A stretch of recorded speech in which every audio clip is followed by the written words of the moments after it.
어디서 예배를 드리느냐가 중요한 것이 아닙니다. 장소, 또 자신의 민족과 신분, 또 역사적 정통성, 그런 게 중요한 것이 아닙니다. 하나님 앞에 나아갈 때 중요한 것은 곧 신령과 진정입니다. 하나님은 우리가 신령과 진정으로 예비해야 받으십니다. 자, 그렇다면 신령이 뭘까요?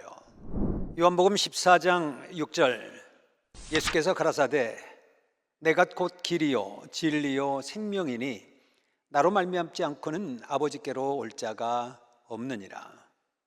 아멘. 길을 못 찾을 때는 모두가 길인 것 같습니다. 그러나 길을 찾고 보면 모두가 길이 아닌 것을 알게 됩니다. 하늘의 길, 생명의 길도 그러합니다. 하나님이 보낸 자 예수님이 길이요 진리요 생명입니다. 그를 통해 하나님이 말씀하시기 때문입니다.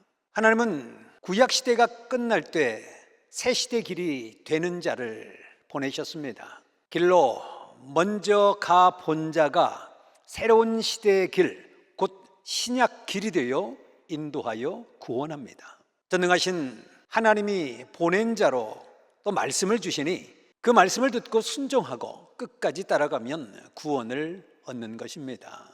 사마리아 여인이 예수님을 만나 예수님께 묻기를 어떻게 예배를 드려야 하나님이 기뻐 받으시는 것입니까? 하고 묻습니다. 신앙인이라면 누구나 예배를 통해서 하나님을 만난다는 것을 알고 있지만 과연 어떻게 드리는 예배를 하나님이 잘 받으시는지를 모르는 경우가 많습니다. 이스라엘은 남유다와 북이스라엘 왕국으로 나뉘면서 이 북쪽의 이스라엘의 수도는 사마리아였고 또 남쪽의 유다는 예루살렘을 중심으로 발전을 했습니다. 북이스라엘 왕국이 아시리아에 의해 정복되어 이민족들이 사마리아 지역에 정착하게 되고 사마리아인들은 이방 민족과 혼혈이 되어 유대인 사이에서는 순수하지 않는 민족으로 간주가 되었습니다. 유대인들은 역사적 정통을 내세우면서 예루살렘 성전에서 예배를 드려야만 하나님이 받으신다 하고 주장했습니다. 그러나 사마리아 사람들은 따로 그릿 심산에 성전을 짓고 그곳에서 예배 드려도 하나님은 받으신다 했습니다. 유대인들은 사마리아 사람들이 하나님의 율법을 어긴다고 여겨 분개하며 사마리아 지역을 지나가지도 않았고 또 그들을 개취급하면서 아주 무시를 했습니다. 사마리아 사람들도 유대인들을 배타적이고 아주 오만한 사람들로 여기면서 서로를 증오했습니다. 그러나 예수님은 그런 역사적 또 사회적 갈등과 상관없이 이곳저곳 전도하러 다니셨고 또 사마리아에 가셨을 때는 우물가에서 한 여인을 만나 전도하셨습니다. 그 여인은 자기가 정말 궁금했던 것을 질문을 합니다.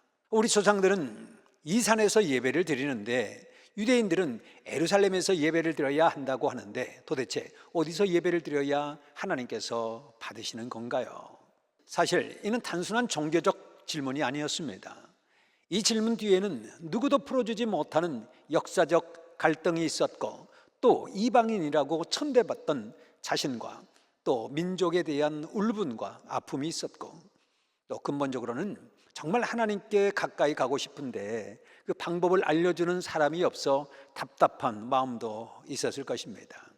예수님은 이 모든 것을 다 가르쳐 주시면서 말씀하시길 신령과 진정으로 주와 예비하라 그래야 받으신다 하셨습니다. 요한복음 4장 23절에서 24절, 아버지께 참으로 예배하는 자들은 신령과 진정으로 예배할 때가 오나니 곧 이때라. 아버지께서는 이렇게 자기에게 예배하는 자들을 찾으시느니라. 하나님은 영이시니 예배하는 자가 신령과 진정으로 예배할지니라. 아멘. 어디서 예배를 드리느냐가 중요한 것이 아닙니다. 장소, 또 자신의 민족과 신분, 또 역사적 정통성, 그런 게 중요한 것이 아닙니다.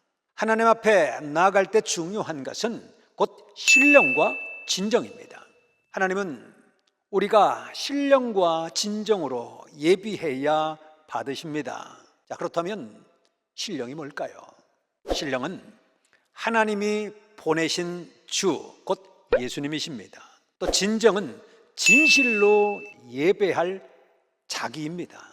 신령과 진정으로 예배 드리라 함은 주와 자신이 같이 예배를 드려야 한다는 의미인 것입니다. 모든 존재물을 보면 안과 밖, 또 내적, 외적이 있습니다. 신령은 영이요 속이고, 또 진정은 육이고 겉과 같습니다. 무엇을 하든지 주와 하나 되어 하나님께 나아가야 합니다. 하나님께서 인도자를 보내셨으니 그를 통해 하나님께 나아가야 합니다. 또한 말씀이 하나님, 성령님, 주입니다. 말씀이 자기를 구원시키는 것이니 천하가 변하여도 변하지 않는 하나님과 주의 말씀을 하나님같이, 또 주님같이, 자기 몸같이 생각해야 합니다.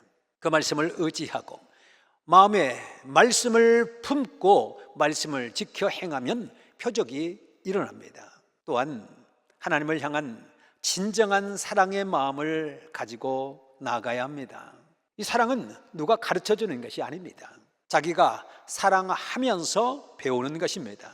하나님, 성령님에 대해서도 사랑하면서 배우게 됩니다.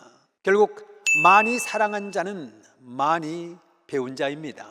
하나님을 많이 사랑하는 자라 함은 하나님을 절대 믿고 행하는 자요, 어떤 어려움이 있어도 끝까지 믿고 행한 자입니다. 다른 자의 말을 듣지 않고 오직 하나님, 성령, 주의 말을 듣고 행한 자는 온전한 사랑을 한 자입니다. 행치 않는 자는 죽고 또 행치 않는데 되는 일은 없습니다. 행하면 그 행한 그 위에 그 앞에 행할 것이 또 보이고, 또 많이 행한 자는 결국 많이 얻습니다. 사람들은 행하면 되는데 행치 않고 걱정, 또 근심, 염려만 합니다. 부지런히 열심히 뜻을 중심하고 주와 일체되어 행해야 합니다. 주가 길이며 또 진리며 생명이니 정신일도하여 몸도 마음도 주와 하나 되고 성령 안에서 하나님의 뜻을 중심하여 행할 때 하나님이 받으시고 가장 이상적인 인생의 길, 구원의 길을 찾게 된다는 것 꼭 기억하시기 바랍니다.